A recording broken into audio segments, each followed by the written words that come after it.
It's Tuesday, the 6th of December. This is Politics Live.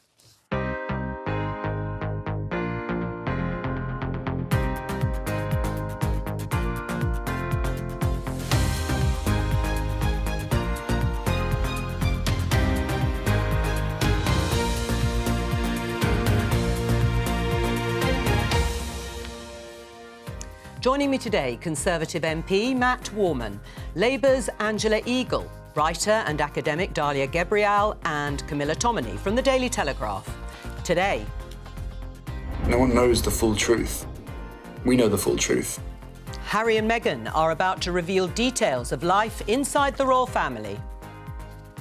The government has dropped mandatory housing targets for councils, so will enough homes be built? And now we have a planning system which will ensure that we can meet our overall need to get more homes for young people. I think that everybody has an idea of what they think a barrister is, and I don't often think it's me. A new documentary looks at the British class system, but is class a big political issue? Winchester College has a rowing club, a rifle club, an extensive art collection. Whenever he attacks me about where I went to school, he is attacking the hard-working aspiration of millions of people in this country.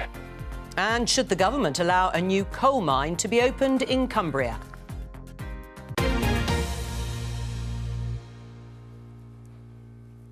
Let's start with Harry and Meghan.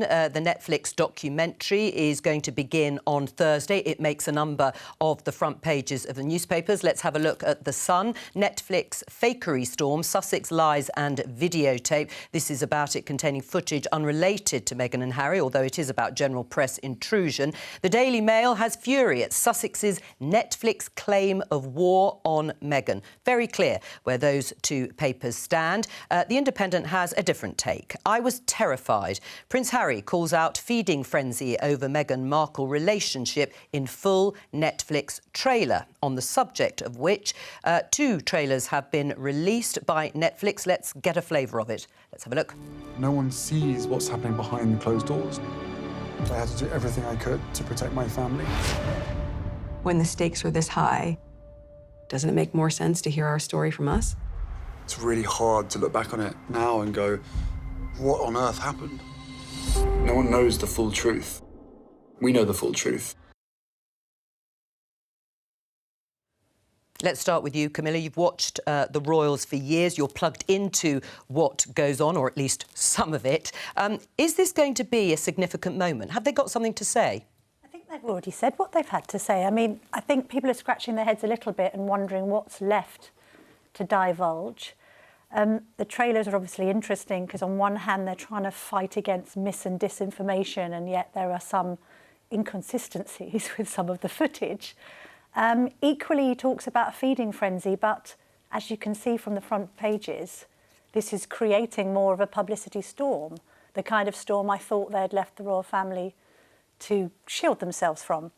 And I think there's some perhaps inconsistencies with this comparison between them and Diana, Princess of Wales, because actually in the post-Leveson era, there aren't really any paparazzi following around royals in private moments. There haven't been for at least a decade. I can't even think of a covert pap shot of Harry and Meghan that has made it into the British press. I think there's still some organisations in Europe behaving badly, and actually, weirdly, by comparison to the mainstream media, the internet continues to publish with impunity.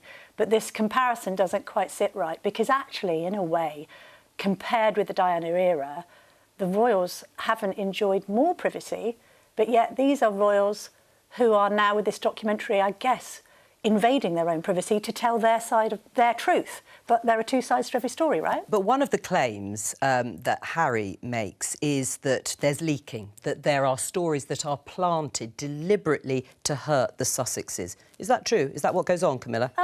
Is there leaking? I mean, there's briefing on all sides, including the Sussexes. Are stories planted?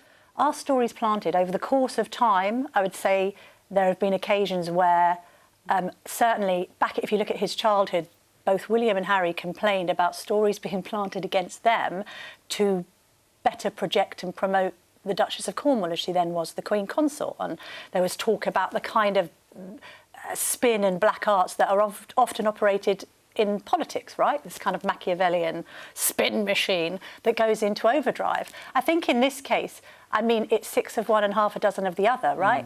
The Sussexes come out with claims. They then brief on the back of them with their own PR people who are not inconsiderable. I mean, they had Sunshine Sachs, a very formidable PR firm in the US, on their side the entire time they were married, and the Palace spin machine. And then there are sources close to the royals that say things.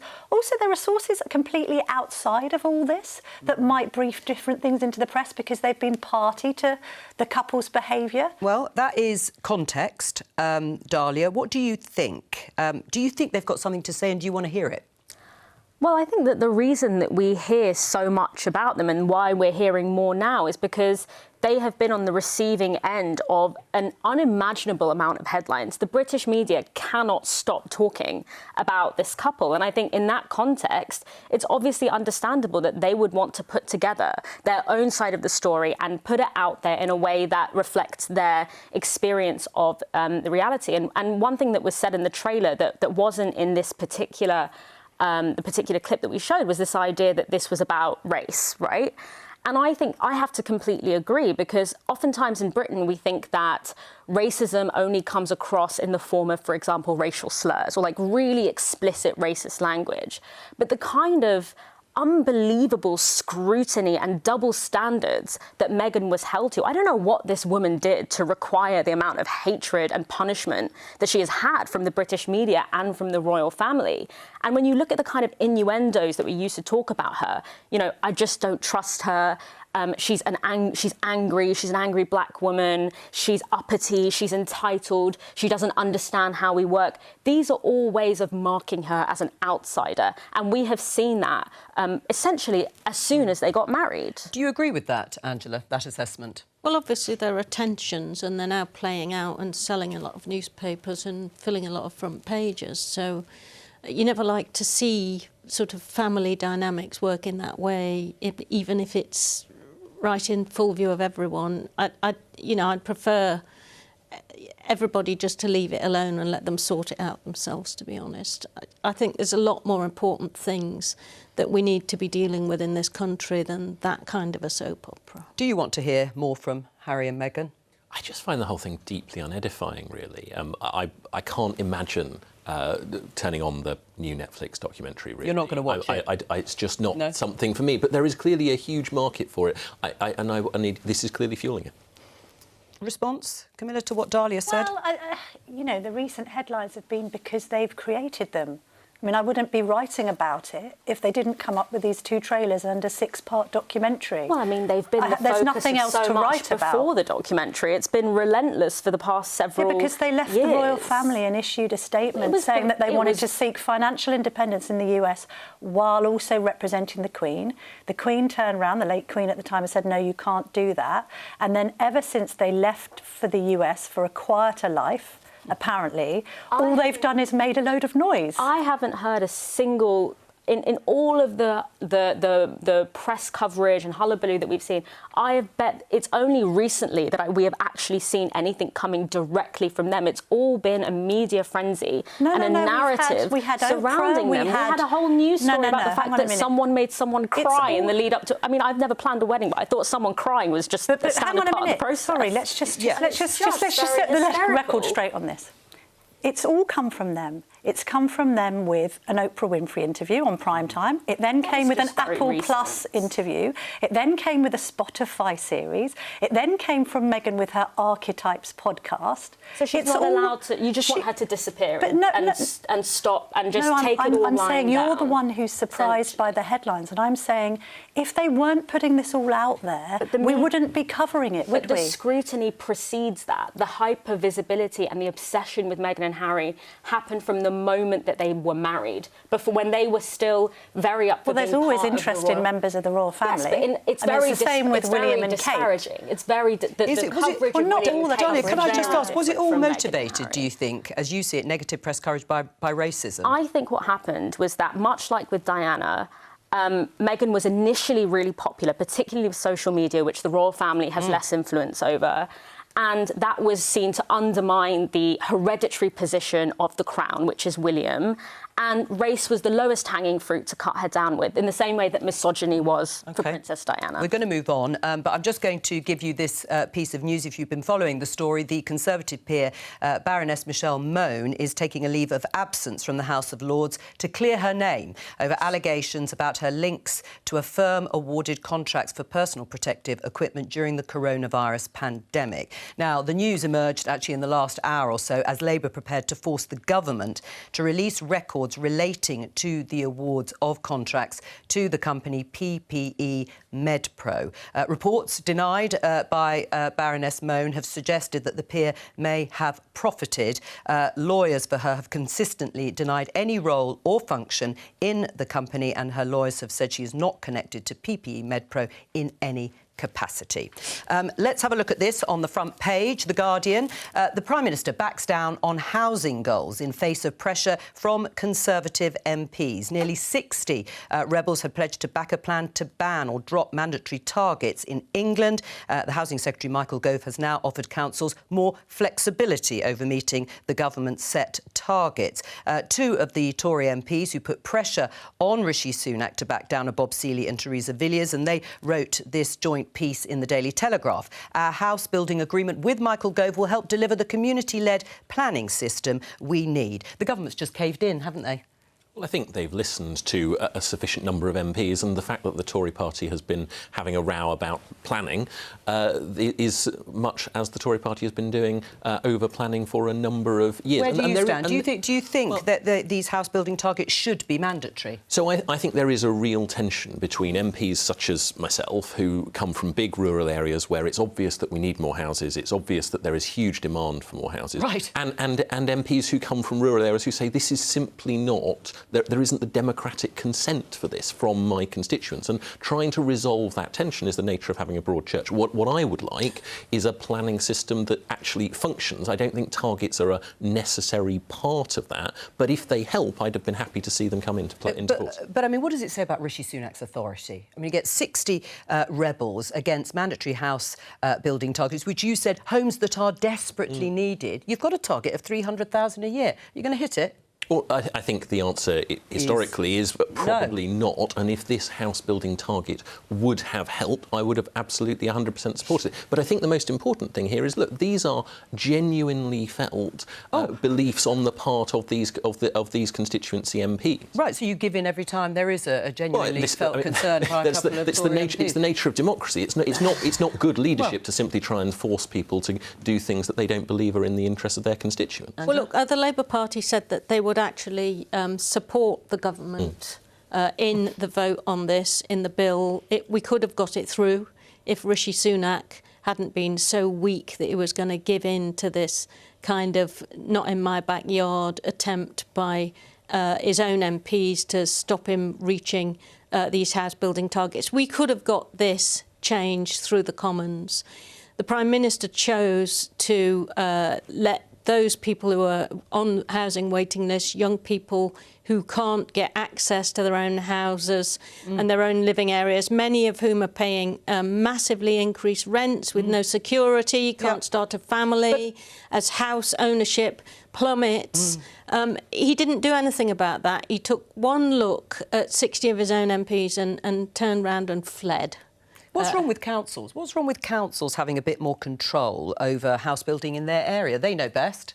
Well, part of this is that there is never... You can never please everybody with planning applications, especially for housing. If people enjoy, particularly in areas where there are shortages, rural areas, they want things to stay the same, many people who are already there. We've got to have a planning system that actually balances the needs of young people for a home. I mean, a home is a necessity. It's not a nice to have. And actually, there's a great deal of damage being done to our society because people can't get access to affordable housing. And the social sector has declined. We've got 1.5 million people on housing waiting lists. The figures are very clear. Decline. And it's been a failure of successive governments. But the Conservative government actually said in its manifesto that it would do this. It's now ditched its manifesto. They're not going to reach their housing targets. This need for a necessity, your own secure home, is going to be let go again until we get a Labour government that's actually going to do something about it. We could have the partisan argument about the Tories inheriting the lowest number of house building starts. Well, let's talk about why Rishi Sunak did this particularly on the political side. So I think the more interesting argument has to be about how do you get a functioning planning system, and rows about housing targets are a part of that. Of course they are, but they're not sufficient to fix the issue. Is it, and does it underline Rishi Sunak's weakness, Camilla, over this? That's what the government wanted. Well, I mean, often a Tory Prime Minister's opposition is within his own party on the backbenches, right? I mean, that's historically proved to be the case. I think with house building, there has been a bit of a shift. I think you could look back to Tory voters being quite NIMBY, and I think they've actually become more YIMBY because they see the need to accommodate their children and grandchildren nearby, right, in the Tory shires, which are traditionally quite expensive places to live. Equally, I think there is a legitimate concern about any legislation that almost gives too much power to central government to issue diktats to councils where developments could be in inappropriate places, and also give too much power to developers. You know, this land banking situation that's gone on for far too long and has actually stopped developments from being pushed forward, I think is anathema to the public. Equally, I think the public are concerned about figures which suggest that there are 238,000 empty properties, and I don't mean properties that are on Airbnb or second homes, but actually empty properties that could be redeveloped.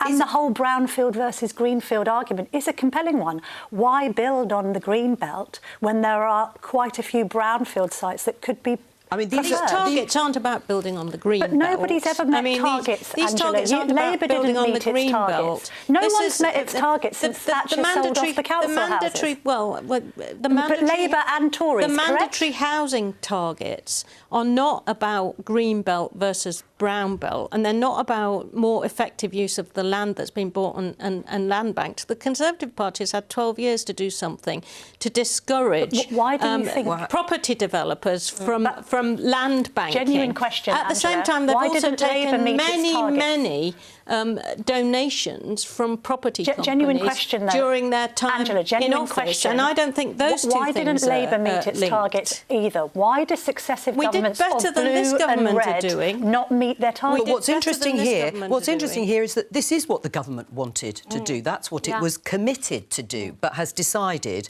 for whatever reason, not to push ahead or dilute the target of making them mandatory. Is it a vote winner or a vote loser, house building? Yes, NIMBYism versus people wanting to have homes that their children and next generations could afford. I mean, we are in a position right now where the number of households that are threatened with homelessness has increased by 10% in the past year. I don't understand anyone that can look at the situation that we're in with the number of unhoused people who are struggling, which is only going to get worse in the cost of living crisis, and not want to urgently do something to ensure that those people are housed. And I think I completely agree with the land banking question. Essentially, our housing system is a casino for the very wealthy rather than a system that is actually supposed to house people. And I think, once again, we are being governed at the mercy of internal battles within the Conservative Party, and it's everyday people that are suffering as a result of that. Let's talk about class, because a new BBC documentary has investigated how young people from working-class backgrounds can secure jobs in Britain's elite professions. Let's take a look. It is worrying that I might not be the traditional, barrister. Sometimes I think, am I cut out for it? I don't talk like them. I haven't come from where they've come from. You watch the media, like TV, and they always say, like, if you've got a northern accent, you're so much less likely to get into these things. That's going to sort of pull you back. Like, I sort of feel like the accent that I've got sounds a bit stupid. Let's talk to my colleague, BBC presenter Amal Rajan, who made this documentary. Hello to you, Amal. Hey, Jo. How are you? What did you learn making this documentary about class? Wow, quite a lot. Several things. I've been thinking about this stuff for 20 years, but I learnt a huge amount in the 3 years that we've been making this particular series. One thing is about the different types of social mobility. So Catherine Bearable-Singh, the very impressive head teacher, who's now the boss of the Social Mobility Commission, or chair of it, talks about how we often focus on rags to riches stories, but actually there's a lot of movement in the middle, and that also counts as social mobility. Second thing I'd point out is the importance of geography. I mean, you heard some voices there from people that we followed from rural Somerset or Hull or Mansfield, and I realised the extraordinary privilege that I had growing up in London, which is where, frankly, whether in Westminster or here at the BBC, a lot of elite professions are still very, very much concentrated here. The third thing would be there's some quite innovative thinking going on. I don't endorse any of it, but it's quite interesting, some of the new ideas around new laws that you could initiate to make class a protected characteristic or give people a legal right to work experience. And the fourth thing, which was in that clip there, is just the strength of feeling that people have paranoia about their accents. And just to be really clear, this isn't something that we projected onto these young people. It's something that separately and independently they came to us and said, as you heard there, they have an absolute paranoia that their accent is going to cost them. And in fact, you know, the programme's been on air overnight on the iPlayer. I've had emails all through last night and this morning from people, subject line accents, who feel very strongly about it. I'll just read you one of them, if I may. This is subject line accents this morning. Someone I don't know, I've never heard of her or met her. Dear Mr. Rajan, thank you to you and your team for raising this issue, accents, which is close to my heart. In the 1980s, when I was at university, an Oxbridge graduate professor told me I would need to lose my northwestern accent if I wanted to get on in healthcare. Whilst I've had a relatively successful career, the impact of such comments on people can be huge. You raise a subject that is very much part of the north-south divide and levelling up. Another message, just wanted to say, saw your doc in the class evening, really loved it, particularly the accent conversations. I've got emotional watching it. It's something I've been trying to vocalise for a while. So regardless of whether or not accent bias is real, and we commissioned some interesting research about the prevalence of received pronunciation, which actually the BBC and Lord Reith are quite responsible for the spread of, a lot of people from, especially not from London, spend a lot of time thinking about their accents and how it might hold them back. Well, how interesting. Obviously struck a chord there. I mean, briefly, you've also talked to people who are in the top jobs. What have they been doing, if anything, to take action to sort of promote class equality? Well, the big thing that companies... There's loads of institutions that are doing a huge amount. BBC's doing a hell of a lot. There's institutions in finance, in the law, that are doing a lot of what they call outreach, trying to get people who wouldn't think that they might fit in a particular profession, basically going to them and saying, hey, you might well fit. That's tricky in some professions, like medicine or law, where you do just basically need a level of education which not all people have. But it's interesting that there is a limit, I think, to what individuals and institutions can do. And actually, all the people who work in social mobility are increasingly coming to the view that it might need something much more fundamental, whether it's education reforms, whether it's these new sorts of laws that people are talking about, to try and make a solution that works for the whole country. Because these piecemeal ideas, endless good, you know, well-intentioned people, whether it's me or you, Jo, there's a limit to what individuals or indeed institutions can do. Amal, Rajan there. Thank you very much. Matt, is class a big political issue? Yes, I think it is. But I mean, I've always felt very uncomfortable talking about class because on the one hand, my dad was a sheet metal worker, my mum was a nurse who became a teacher. I was the first in my family to go anywhere near a university. But at the same time, all of their aspiration, all of their earnings went into sending me to the school that they thought would help me in the future. Now, I don't know where that means I sit from a class point of view, but I didn't stand up and do the selection speech when I was standing for this job to say I'm the son of a sheet metal worker. But I do think what came quite well in the Labour what did come across throughout my upbringing was that comment about fitting in as a barrister. I know that I didn't have the conversations round the kitchen table, the dinner parties that opened my aspirations and my horizons. And I think that's why class is such a nuanced conversation. It's about your own personal horizons as much as it is about where you went to school or who your parents were. What do you think of what Matt's just said? I mean, it's interesting, isn't it? Uncomfortable talking about it, the background that he came from, went to a private school, that was seen as aspiration. I mean, everyone has their own way, don't they, of having to get through these things. I have a similar background, although my dad's not a sheet metal worker, he was actually in the print. And my mum was a dressmaker, and I was the first person in my family, along with my twin sister, to go to any kind of university, and that was Oxford. I was lucky to get a good comprehensive education. I didn't go to a private school, but my parents, because they were working class and aspiring, said to me, you can do whatever you want, be whatever you want. And every time I showed any interest in anything, they got me a book about it. Very, very supportive. There's a lot of aspiration in the working class. But what we've seen is actually a closing of a lot of those, the ways through that were there when I was growing up, have closed off and shut off. And the professions and access to jobs that pay more, that get you up that social scale, have closed off and become much more sort of public school orientated, which makes more people want to send their kids to public school because they think that's the only way that they'll get through. We've got to open things up. We've got to make certain, for example, that all of those sort of work experience programs, that doing internships, which only people who've got money at the moment that can afford to keep their kids in London or whatever for 6 months doing an internship and making all those commitments, they've got to be opened up. We've got to look at ways through, because our country is full of fantastically talented people in all walks of life that never get a chance because of the region they come from, their accent, what their educational opportunities are. Is class central to politics? 100%. And I think it's really important to think about what class is. Obviously, you know, there are class markers, so things like accent, but also class is a very material thing. I think in my generation, intergenerational wealth is everything. You know, when it comes to, for example, buying a home, I think it's like 50% of first-time buyers had a significant help from their parents, which implies that their parents have a level of wealth to pass on to them. And whether or not your parents have asset wealth is everything when it comes to your outcomes. The ability to take on unpaid internships. And I think this documentary focused a lot on very elite, like, finance jobs. But actually, in things like the creative and media industries, we are seeing basically no representation of people who don't come from wealthy families. And that has an impact on our culture that is very detrimental. For example, in media, 14% of people working in the British media went to private school. That's double the national average. That has a corrosive impact on our culture. And isn't that a problem, Camilla? A very small percentage of the kids in this country go to private school, and yet they are very heavily represented in professions like the media, the law, medicine, probably. Yeah. I mean, maybe it is, a problem. You could look back a generation and say that a lot of people who are represented in professions went to grammar school rather than secondary moderns, right? So, I mean, I'm automatically labelled posh because I'm called Camilla, even though my grandfather was an immigrant ice cream salesman and my maternal grandfather was a Yorkshireman and a woodwork teacher, right? But my dad was the first person... I know, isn't it just? Irish-Italian, it's a heady mix.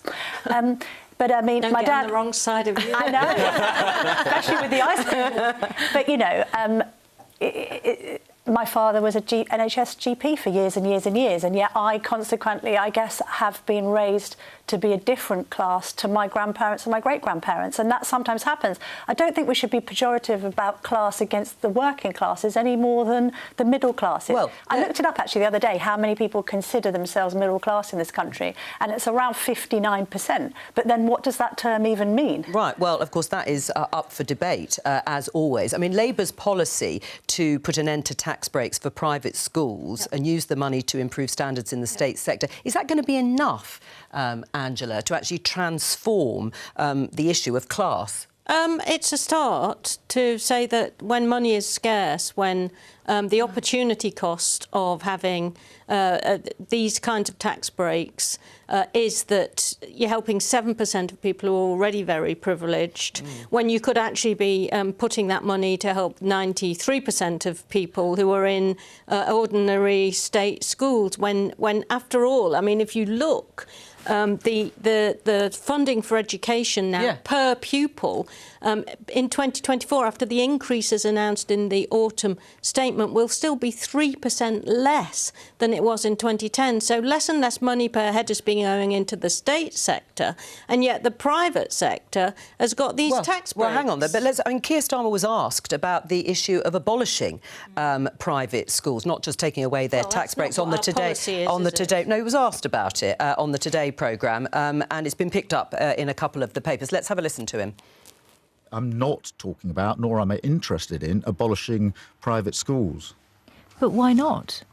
Because I think private schools add a huge amount to our country. I think that there are very good private schools, and there's no case for abolishing them. And that's why the argument I've been making is about the tax breaks.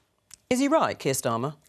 No, I think that this policy, the policy of scrapping the charity status, should be considered a transitional step. I don't think there's any legitimate reason to have a tutored education system based on fees and money, other than if you want to have the wealthy able to make the choice to secure their child's place in society. And in fact, I actually think the idea that we should scrap the tax subsidy because their money is scarce, I actually think even if the state sector was flooded with money, you wouldn't want to reinstate it. But then if the wealthy are paying a great deal of tax and they're also paying taxes towards state schools while not using them, and then you close down state schools, which I believe educate about 600,000 students in this country, where do you then put them? And schools are already oversubscribed, right? My argument is that everyone would go to a state school.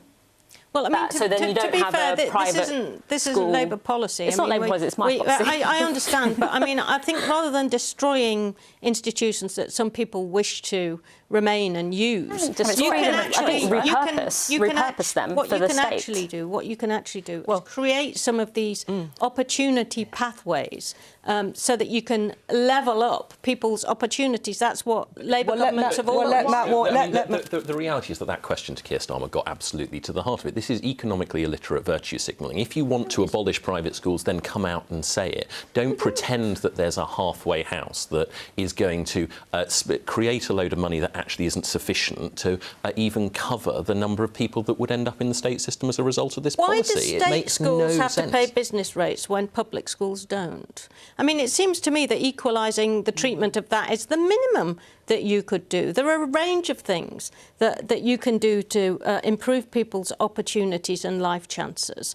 And early years education, proper funding of education, making certain that those that don't have their own money in the family can have access, like I did when I was growing up. Well, hang on, to university is really, really important. But Matt, is it fair? Is it fair that any taxpayer's money goes to private schools? Well, I think what the current system does is acknowledge that private schools do a great deal of public good, and some of that is in the sense of taking the burden off the state system. Destroying our economy. Some of it is in the the private school system also gave Labour Harriet Harman. I mean, she went to St Paul's Girls' School. It's like one of the best schools in the country.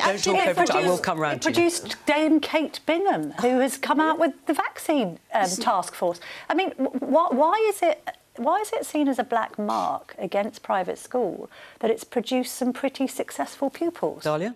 Because it's an engine to make sure that only a certain sector of society can go on to occupy those positions. There is no reason. Actually, I have a great quote here. Which says, which basically says, are the children of the rich intrinsically more talented and worthy, more gifted and more deserving of celebration than the rest, or of course not, but our state-subsidised private schools continue to give them every possible advantage. That's from Michael Gove in 2017, and I have to say, But some might regard this talk as levelling down, not levelling up, to quote Gove. It's about levelling everyone so that they have the same start in life. Well, has Dahlia convinced you, Angela? Has she convinced you to be more radical? I'm always interested in Labour being more radical. I'm interested in the output of that radicalisation. Let's just look at the unfairness at the moment. 65% of the current cabinet were privately educated. 7% of people go to private schools. There's a massive over-representation of people that have groupthink and similar attitudes to things. And we've got to get in amongst that. If you look at the shadow cabinet, it's 15% of shadow cabinet are actually educated in public schools. So we've got to get more voices, more life experiences, more opportunities for people who've been shut out. And that traditionally just what a Labour government candidates, to be fair, Angela. There could be too many people from Oxford in politics, couldn't there? But let me put this to Matt Warren, because you mentioned the clash, we showed it in the headlines, between Keir Starmer and Rishi Sunak. And the Prime Minister accused Keir Starmer of attacking the hard-working aspiration of millions of people like his parents. I mean, is the Prime Minister saying if you don't send your children to a private school, you lack aspiration? No, he's not. I don't think he's saying that at all. But what I think he's clearly saying is that Labour is seeking to use this as a proxy for a very different kind of attack. They're trying to raise the issues that they think are electorally interesting about the Prime Minister. And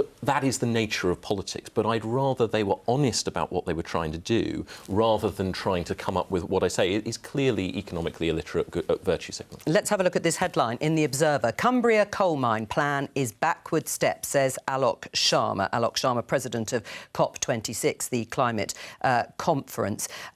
We can also have a look at a tweet from him that says opening a new coal mine will not only be a backward step for UK climate action, but also damage the UK's hard-won international reputation through our COP26 presidency as a leader in the global fight against climate change. A government decision is expected this week about whether or not to open this new coal mine. It's been hugely controversial. Let's talk to Mike Starkey. He's the Conservative Mayor of Copeland.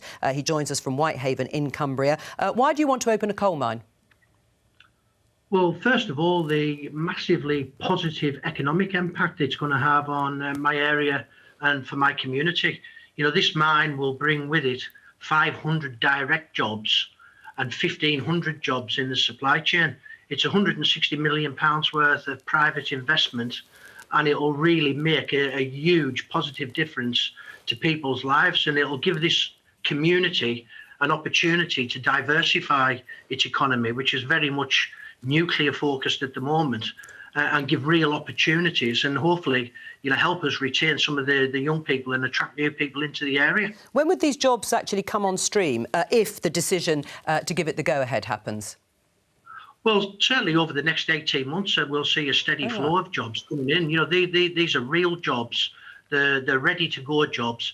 You know, you spoke about this mine being controversial. You know, there should be no controversy around it. You know, this is pretty much a no-brainer that this should go ahead. It's been approved on 3 separate occasions by the planning panel. Yes. Everybody's had every opportunity on both sides of the argument to make the case, and on every opportunity it's been recommended. And I'm very, very confident that the planning inspector, the independent planning inspector, will also have recommended approval. OK. I mean, what do you say to Alok Sharma, who says it's going to undermine our international standing on climate change when the UK, as he says, has done so much work to consign coal to history? I think his comments are absolutely ridiculous. You know, what we've got is what we should be doing is promoting everything that we have done in terms of climate change, because among the leading economies in the world, we have led the way. You know, as a country, the United Kingdom are only responsible for 1% of the total world's emissions. And in terms of coal, thermal coal, which is burned for energy, that will be phased out by the end of 2024 completely. But coal, which is for the manufacture of steel, is in huge demand. It's on the EU's critical list of raw materials, and it's better mined here in the most modern, environmentally friendly mine ever constructed and shipped around the world from other places. Well, listening to that, do you think it should go ahead? Well, I find it very hard to understand an argument that says when we're going to be using this coal... So you think it should be then we should be importing it rather than making it here. I understand Alok Sharma's argument about what signal does it send, but ultimately this seems to me to be a lower carbon footprint and an economic benefit. So I struggle to understand the environmental argument or the economic one against it. Angela, should it be open? I mean, looking at all of this, it looks like only 15% of this coal is going to be actually used in this country. The rest of it is for export. And on the steel industry, they actually want clean energy. Sure. They don't want to use coal. And the head of their governing body has just said that there's no demand for this mine whatsoever. They want to be building new green steel using hydrogen and various other power. They don't want this coal. Mike? Yeah, they want to go ahead and not use coal, but we're decades away from that being viable. You know, the reality is this country is increasing imports of coal. The demand for this coal worldwide is going up because the demand for steel is going up. So, you know, we have imported significantly more coal in the last 12 months than we did in the previous 12 months. So the demand is clear and obvious. Yeah. And, you know, if we're going to have the green industrial revolution, which we all want to see, with solar, wind, wave, and up here nuclear, we're going to need significant amounts of steel. Right. Well, what about the jobs? I mean, are you saying, Angela, that it's not going to create the jobs that Mike has clearly set out? And actually, sustainable jobs. What we actually need is a transition to green energy and a transition to energy that helps us deal with the climate crisis, rather than making it worse. The steel industry in this country don't want this coal. They've made that quite clear during all of these arguments. So why not actually invest in cleaner, greener energy and get jobs going in something that can be long-lasting? For example, onshore wind. Well, let me just go back to... I mean, what about local support? How much support is there for this locally? Massive. It's, you know, I would suggest 90% of the people in the local area support this mine. You know, and I'm thinking of the Labour voters right across Copeland and West Cumbria listening to Angela must be, you know, cringing with embarrassment that the Labour Party are rallying against significant jobs and significant economic improvement here in West Cumbria. Well, we'll have to imagine them. We'll have to imagine them cringing at this point. But I mean, devolution, which is what Keir Starmer was talking about yesterday. I mean, perhaps these sorts of decisions should be devolved. But the issue is on climate change and the issue on our international obligations and the fact that we need to have a green prosperity plan. We've got to invest in that. It's no good investing in older technologies with jobs that are not going to be sustainable because of where we are with the fight against climate change. It's really, really important that the money that we've got to invest, we invest in future clean, green energy for jobs in areas. Just before I come to you, elsewhere. I mean, it's a retrograde step, though, isn't it? I mean, the signal is not just a signal; it's a fundamental point. I mean, that's being made about which way this country is going. Well, I think there's no one who disputes that this is a transitional phase. No one wants to be doing this in the long term, but it is the jobs aren't sustainable. Well, no, I mean, it depends on. We're talking about decades as a process, so these are jobs that will be there for decades. It's a transition. I think this seems like an obvious thing where we have to be able to say we have an ambition and this is a step on that road. Dahlia? This is a deep political failure. Because the industry, employers and workers have been waiting for the government to produce a business strategy that creates a managed transition from a fossil fuel-based economy to a green economy. And out of lack of political will, expertise, the government has not produced that. And so that is why. And they're using this false opposition between jobs and action on climate change to conceal their own incompetence. What would happen with green jobs, Dahlia? I mean, people talk about green jobs, but where are they, these green jobs? Well, there are so many jobs in a just transition, which is a transition that puts workers' rights at the heart. Especially workers in fossil fuel industries have a lot of expertise that can be redeployed in these industries, and they're very open to it. Over 80% of offshore oil workers said that they would be open to leaving the industry. And one final point I want to make is that a lot of these oil and gas and fossil fuel jobs are not good quality jobs. They're precarious, they are not high waged, and so actually this is an opportunity to not only